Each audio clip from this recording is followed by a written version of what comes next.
the tunnels under my city. So, I am trying to take things to the next phase with this new girl, Katie. I approached her at the library when I saw her reading a copy of The Hound. I asked her if she had always been a Lovecraft fan, and we hit it off from there, but it didn't take her long to say she had a boyfriend. I'm a bit suspicious though, since I've been hanging out with her a few hours almost every day for weeks now, and I've never seen him or heard any more about him. Anyways, she's been obsessed the past few days after she watched some goofy YouTube video with obviously fake effects. The video shows some teenagers down in the sewers controlling the shadows with their hand gestures. #not impressed. But Katie's going wild over it, and she wants to go down into the sewers under our city. Tonight's the night, wish me luck. I'm bringing an aluminum bat and a hunting knife stuffed in my boot. Me and Katie met up at the culvert under the trolley tracks running through downtown. She came up right as I was lighting a smoke and gave me a mischievous grin while informing me that I'd been caught. I took a few long drags since the cat was already out of the bag. Then I tossed it on the ground and stomped it out. I explained to her that it's just a nasty habit I've been trying to kick for a while. I was being honest too. Tonight I'd bought my first pack in months because the thought of going down into the sewers was really playing havoc on my nerves. Thankfully she brought her bolt cutters, but I was the one who nearly pulled a muscle cutting open the padlock. The metal grate covering the tunnel was heavier than I thought, and it slipped out of my grip, swinging down so hard I thought the whole city would hear it. In we go, I guess. I probably won't be able to send anything while I'm underground, so from here on out you'll just have to wait until I make it back out to hear from me. Me and Katie walked around in the tunnels with our flashlights for a while, and she tried waving her hands at the shadows, but there was no magic to be found. On our way back out, we stopped over a manhole that we'd previously passed up. Katie used her screwdriver to wedge the hinged lid up a little, then had me lift it all the way open. I was the one to climb down the ladder first, and my boot almost slipped off one of the rungs that felt like it had been slathered in grease. Down here, the brutalist aesthetic of large cast cement tunnel sections was replaced with old-fashioned red brick walls. And as we looked off in either direction, we couldn't see any gratings on the ceilings.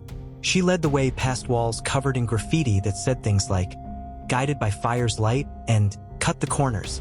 We even had to walk around rancid piles of trash that had been swept out of the water channel to prevent it from clogging. After taking a few turns, Katie saw some old black and white finger paintings on the wall. The finger paintings were done in paint that was crackling from age.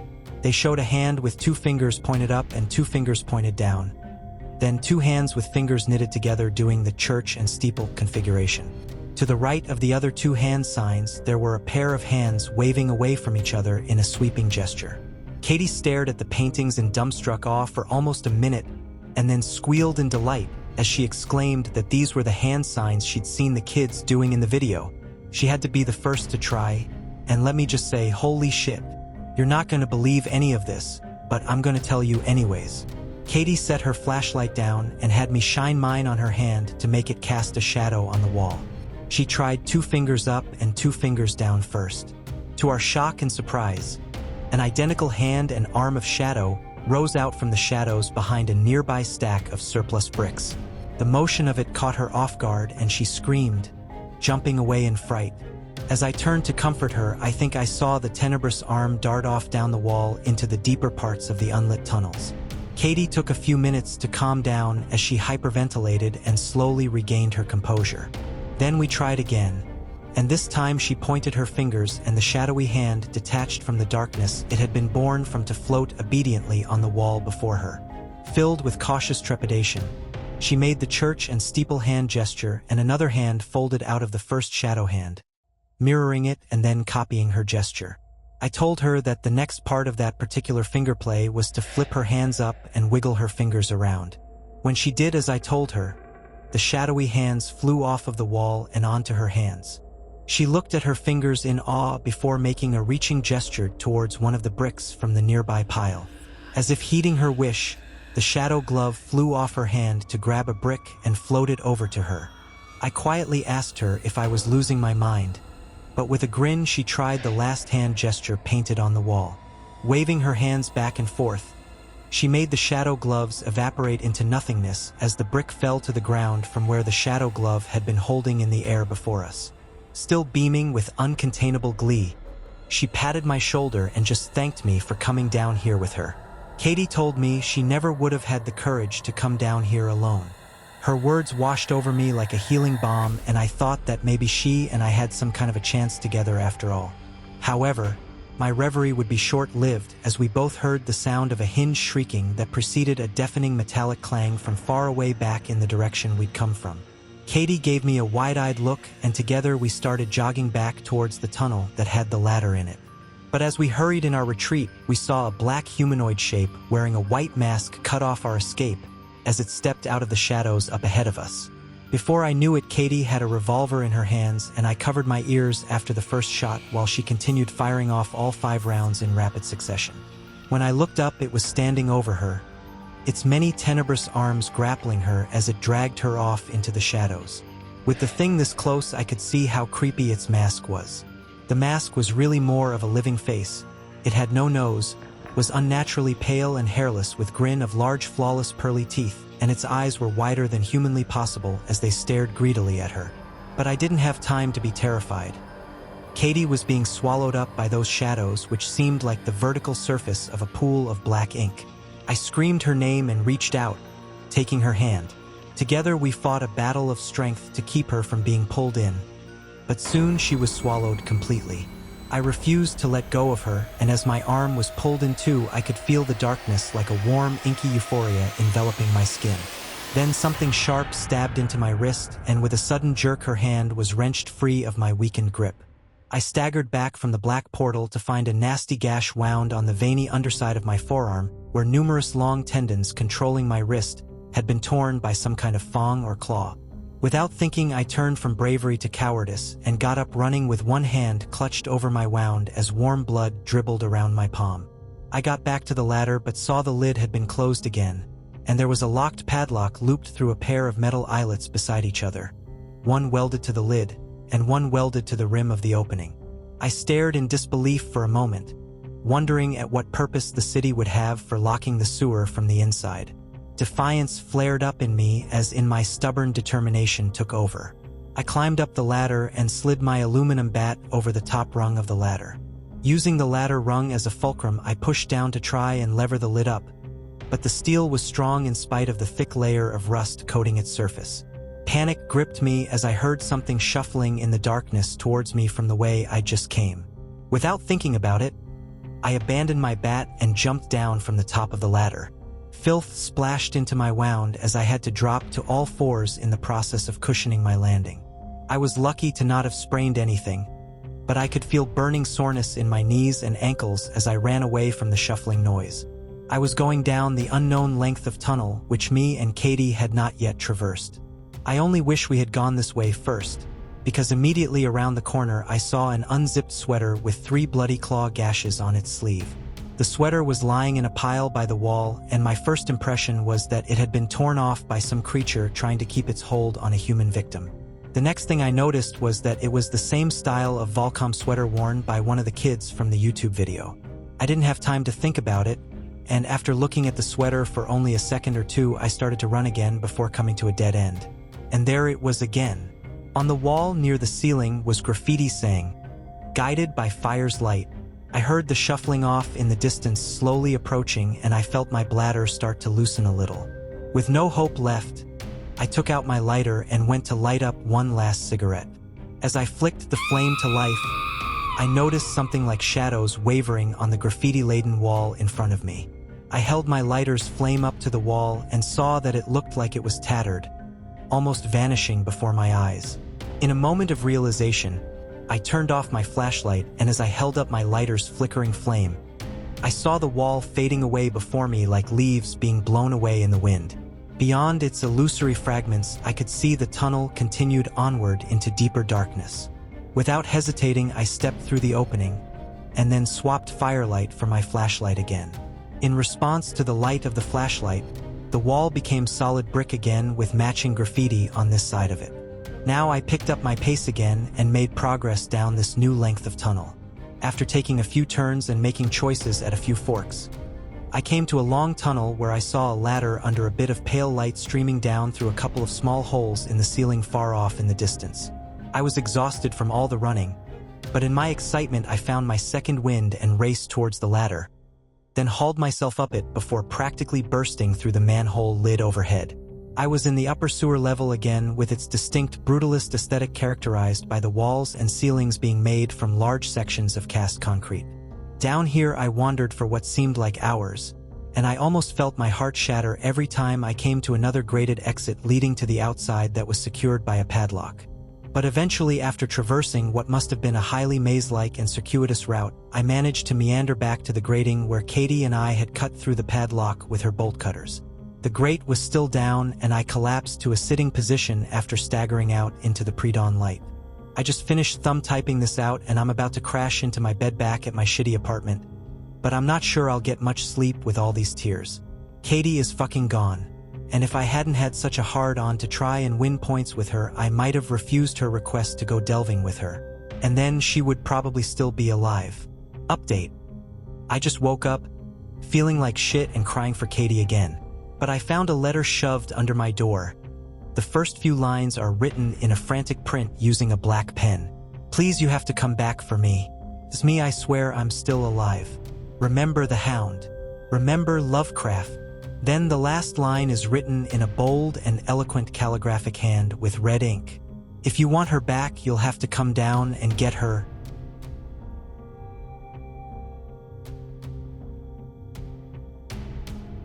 The eye tunnel. When me and my friend, let's call him T, were teenagers, we used to hang out a lot at a park a few miles away from our home. The park was a semi-clean, semi-safe park in an urban, Buffalo, neighborhood behind our old middle school, and seldom did we run into trouble, except maybe a scrap or two with a couple scumbag local kids.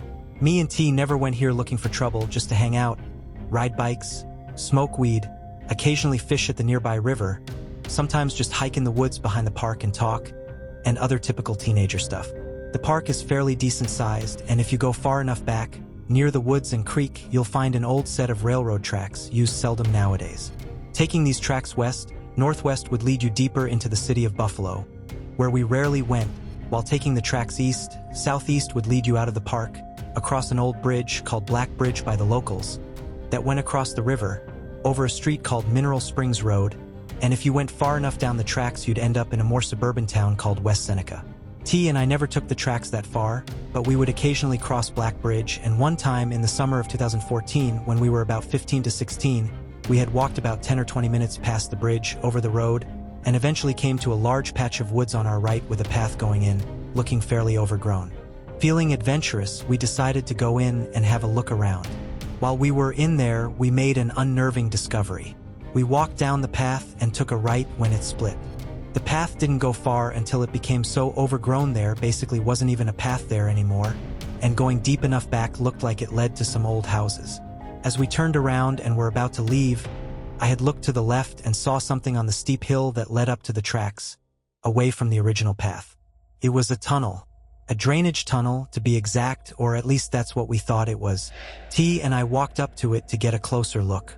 The tunnel was just big enough to crouch into, and we couldn't see any light on the other side. It just led into the seemingly unending darkness. There was some graffiti on the walls, a few rocks on the ground, and a wet, dirty line that had once been a stream that had dried up. It smelled dank, looked claustrophobic, and gave both of us a bad vibe. We had no idea how deep this tunnel went or where it went, and neither of us had the balls to go in more than 10 feet to find out. What made it even creepier to us was the graffiti surrounding the tunnel on the stone frame around it. Someone had spray-painted a large, black eye on top of the frame, with various blue arrows pointing up towards it on the sides. Because of this, me and T nicknamed this tunnel the Eye Tunnel. During our walks in the coming months, T and I would occasionally come back to this area and check the tunnel again. T would take pictures of it and the graffiti around it, but I didn't have a good phone back then.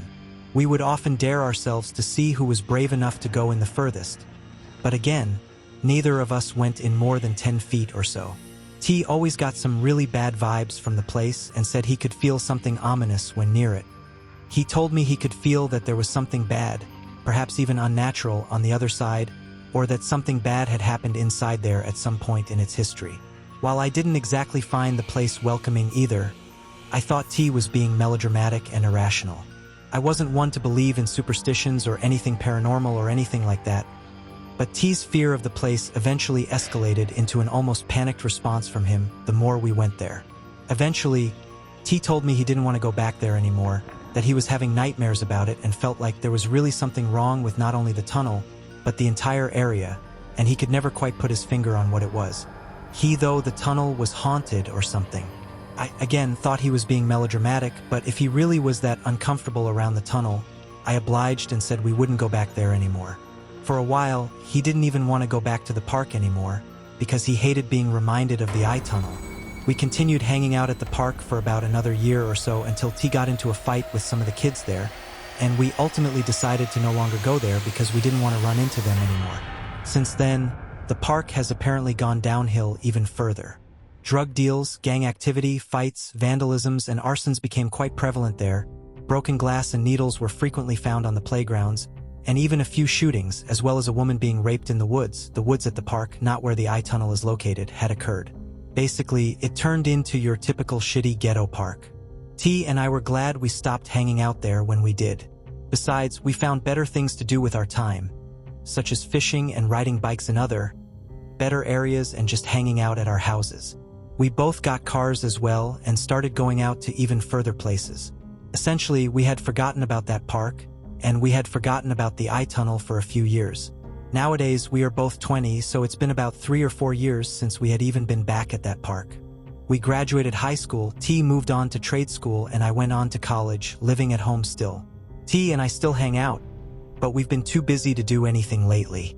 Just about a week ago, I was taking a walk down the nearby mineral springs and found out that there was a path to get up to the railroad tracks on the bridge above the street, past Black Bridge. Since it had been a couple years since the last time I visited the eye tunnel, I decided I might go see it again, but I wanted to take some good pictures of it, since I'm taking a photography course in college and wouldn't mind adding some creepy images to my portfolio. That turned out to be a mistake I now regret with every fiber of my being. The next day, I had walked back to Mineral Springs with my digital camera, took the path up to the railroad tracks, and started my hike alone. I remembered exactly where I was going. After several minutes of walking down the tracks, into a more desolate area with only the distant sound of traffic and the wind in the trees making the atmosphere, I found the exact path into the woods T and I used to take. It was still overgrown, but had looked like someone had been taking care of the foliage before it became too much to walk through. I went right in. After walking down the grassy path and taking the right we used to take, it wasn't hard for me to find the eye tunnel. It still looked exactly the same as it did the last time I saw it years ago, with the eye and arrows still there, not having faded at all from the elements, and still looking as ominous as ever. I snapped a picture of it. I wasn't even sure if I wanted to go inside, after being too scared to years ago, and thinking about how T reacted to it made me nervous. What if there was a legitimate reason for him to be scared of it? What if the vibes he got were trying to tell him something? Nevertheless, I took a few deep breaths and crouched in. The darkness seemed to stretch on forever. I started trudging inside. It smelled dank, musty, and dirty, like a stagnant pond. After a few steps, I realized I had traversed further than T or I ever had before and turned around to see I had to be at least 20 feet from the entrance. I pulled out my flashlight and continued on. There was plenty of graffiti on the walls from past visitors, but the graffiti became less frequent the further I went in. After another 20 feet or so, I snapped another picture. I continued walking down the tunnel. As I walked even further, the uncomfortable feeling in my gut grew even worse. The graffiti on the walls became less like words and more like random collages of symbols and bizarre patterns. They looked even older than the other graffiti I saw. I continued further and came to a part with little graffiti on the walls. My flashlight started flickering, which I assumed was the battery, so I snapped another picture with the flash on to lighten the place, then turned around and was shocked to see that I had to be at least 100 feet from the entrance. I could barely see it anymore.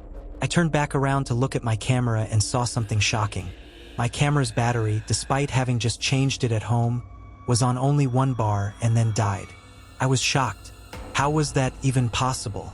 I decided to pull out my phone and finish taking pictures with that, only to discover something even more mysterious. When I turned my phone on, all I saw were a variety of pink and gray lines running across my phone screen, like it had been broken or distorted. My nervousness quickly turned to panic. My initial thought was that something down here might be releasing energy, like an electromagnetic pulse, that had done damage to my equipment. There's no way this could have been a coincidence. This should have been my warning to get out of there immediately. But something drew me in further, and I felt like I needed to explore more, regardless of what I found down there. I foolishly continued on. My flashlight wasn't flickering anymore, and as I shined it down the tunnel even further, taking one step at a time, a different smell began to slowly overpower the dank, musty-smelling one I had smelled before. I didn't recognize it at first, but it smelled rancid. A few more steps in, and it hit me. I was smelling decay, something rotting, festering down here for who knows how long. I wasn't sure if I was going to stumble across a dead body or something, but I felt like I had to find out. I continued on. Eventually, I saw another piece of graffiti on the wall. It was of some kind of red stick figure, although it had different shaped limbs on it. I find it rather difficult to describe, but it looked like its limbs had multiple joints on it that bent in different directions. Its face had some details on it, but it didn't look like normal facial features, just a collection of random dots and lines.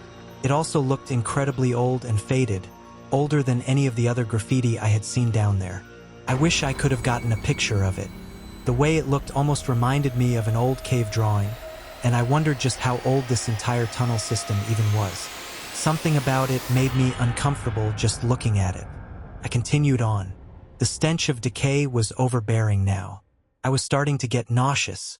Suddenly, my flashlight starts flickering again. I feel like I'm ready to have a heart attack from the building tension. I was more scared than I had ever been. What if T did have a legitimate reason to be scared of this place? I was almost ready to turn around and run when I started hearing something deep within the tunnel. I couldn't even tell what it was at first, and I almost thought it was in my head. Then I could make it out. It was the mumbling, moaning, and whispering of many different voices. I was frozen dead in my tracks. My flashlight stopped flickering. Then, in front of me, I saw something moving. There were multiple things, and at first they looked almost transparent. Then they came closer and I could see what they were. Faces. Faces that looked nothing like any I had ever seen on a person. They were distorted and misshapen. They flashed down the tunnel and disappeared and reappeared over and over again. A few times I thought I saw a regular human face, but it flashed so quickly I couldn't make out the details. The voices grew louder, in a language that sounded nothing like any language I had ever heard before, something that didn't sound like it could come from any language spoken by humans. The voices didn't even sound human, they sounded alien, ancient, primal, like some type of demon. Suddenly, my flight instinct finally kicked in, and I broke my stance. I felt like I needed to get out of there now. I wasted no time. I turned around and hauled it as fast as I could the way I came. I couldn't even see the entrance at first, but it eventually came into view as a tiny light at the end of the tunnel. The voices behind me evolved into screams and shrieks, which sounded like nothing I have heard any human or animal make before. It was bone-chilling, otherworldly, and something I couldn't get away from faster. I now knew there was definitely a good reason T got bad vibes from this place. There was something down here that was definitely not natural, something that wasn't from our world. Something that should have been forgotten about, that nobody should have ever stumbled across. Despite the sensory overload, I ran faster than I had ever run before. I didn't stop to look at anything on the walls, and I didn't count my steps, and I definitely wasn't about to look behind me. I just kept running, watching the light at the end of the tunnel get closer and closer. Once I was within 50 feet of the entrance, the sounds and shrieks subsided. I didn't care. I ran and burst into the fresh air and sunlight like a bat out of hell. I ran as fast as I could down the path and out of the woods. I ran down the railroad tracks as fast as I could until I got to the path to the street. I don't even know how long it was to get out. I only remember running, with nothing but terror on my mind. The street had some cars driving by and some people. I finally stopped to catch my breath. I couldn't believe what I had just witnessed. I felt like I had come to the gates of some kind of new dimension, and something on the other side was trying to pull me in. I had so many questions. What did it all mean? What did I see? What was I hearing? I felt like I had stumbled on something that no human was meant to see.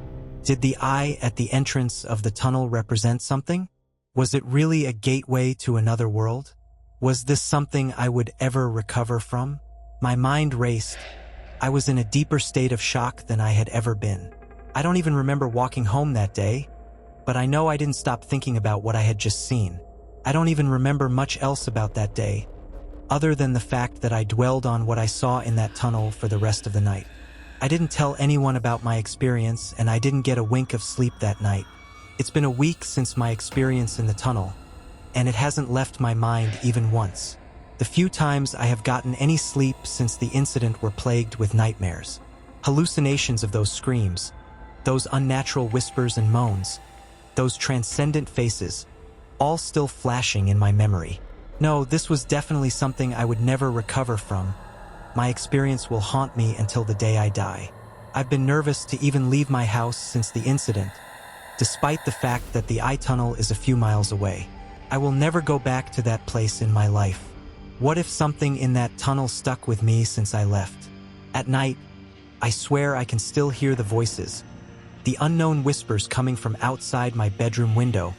But when I look outside, I can't find anything. Am I going insane? Did whatever was down in that tunnel screw with my brain? Sometimes, right before I fall asleep, I can see those distorted, inhuman faces flashing in my memory and making me jump out of bed startled. Is something wrong with me?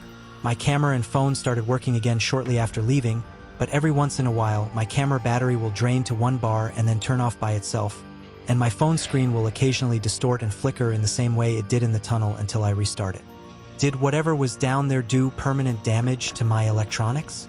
Or maybe something from that tunnel followed me home and plans on sticking with me for the rest of my life? What if I awakened something in there that should have never been stirred? And what if it someday tries to drag me back to the tunnel, back to its world? What's if it's something evil? What if it wants me dead? I'm too scared to talk to anyone in my life about the incident. Not that anyone except maybe T would believe me, but I feel like I needed to at least let some people know about my experience in the eye tunnel, because I'm still feeling like there's been something wrong since I left. That's why I decided to write my story here. These are the coordinates to the wooded area where the eye tunnel is located, but I can't pinpoint the exact location of the tunnel. If you look at the map, you can follow the railroad tracks northeast and come to the bridge above Mineral Springs where I got to the tracks at, as well as Black Bridge that goes over the Buffalo River, and the park we used to hang out at behind out Old Middle School, Houghton Academy. Here is the Google Street View location of the path I took up the hill to the railroad tracks. It's hard to see and fairly overgrown, but it was easy to get in when I entered. Once you get to the tracks, you would go right across the bridge above Mineral Springs and follow the tracks until you get to the path into the woods. Finally, here are the pictures I took of the eye tunnel on that horrifying day. I don't know how many of you here live in the Buffalo area or are willing to travel there just to get a look of this place, but I think it's worth warning anyone who might be interested in seeking out the eye tunnel for themselves. The eye tunnel is a very real place, and it should be kept away from at all costs. There are some things in this world that just aren't meant for us to see, some questions that are best left unanswered, and some places that are best left alone, and the eye tunnel is one of them. The eye tunnel is something otherworldly, something completely unnatural, and something absolutely foul. There is something in that tunnel, and I don't think anyone wants to know what it is. The eye represents something, whether it be a warning, a welcome, or some kind of rune. Whatever it is, it's possible that the eye tunnel that I found may not be the only one in the world, or the only place of serious paranormal significance. If you ever find a similar tunnel or structure similar to the one I found, stay away from it at all costs. Curiosity killed the cat. Don't make the same mistake I did. Now, I just hope that I can someday recover from my experience with that tunnel, and that whatever was in there stays in there.